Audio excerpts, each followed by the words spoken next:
وبه نستعين. أما بعد، قال الله تبارك وتعالى في القرآن المجيد: إنما يخشى الله من عباده العلماء. صدق اللہ العظیم. مذہب نہیں سکھاتا آپس میں بیر رکھنا، ہندی کا ہم وطن ہے ہندوستان ہمارا. سامعین اکرام، آزادی کسی بھی قوم کو تحفے میں نہیں ملتی، بلکہ اس کو حاصل کرنے کے لیے قربانیوں کے چراغ جلانے پڑتے ہیں، خون کے دریا عبور کرنے پڑتے ہیں. آج ہم جس فضا میں سانسیں لے رہے ہیں، یہ ہمارے بزرگوں کی طویل جدوجہد اور قربانیوں کا نتیجہ ہے.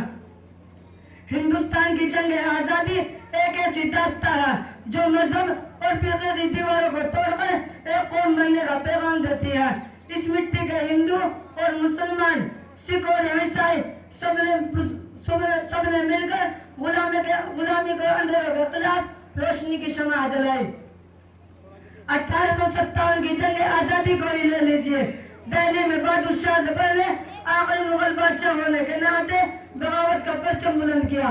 کانپور میں نانا صاحب پیشوا، جھانسی میں رانی لکشمی بائی میدان جنگ میں دشمن کے سامنے ڈٹ گئی. اسی جنگ میں مولانا احمد اللہ شاہ پہلی، ٹیپو سلطان کی وزارت سنبھالنے والا جانباز اور ہزاروں مسلمان اور ہندو سپاہی ایک ہی نعرے لگا رہے تھے: ہم ہندوستانی ہیں، ہمیں آزادی چاہیے. محترم حضرات، آج ہمارا فرض ہے کہ ہم اس اتحاد اور قربانیوں کو یاد رکھیں، مذہب، ذات اور برادری کے جھگڑوں سے بچیں اور اپنے بزرگوں کے خوابوں کو پورا کریں. ایک ایسا ہندوستان جہاں سب ایک دوسرے کے سائے میں امن اور محبت کے ساتھ رہے. آئے عہد کریں، ہم اس امانت کی حفاظت کریں گے، اس آزادی کی قدر کریں گے اور اپنے وطن کی خدمت ایمانداری اور یکجہتی کے ساتھ انجام دیں گے. دعا کرتا ہوں کہ اللہ تبارک و تعالی ہمیں اپنے وعدے پر قائم رہنے کی توفیق عطا فرمائے. آمین.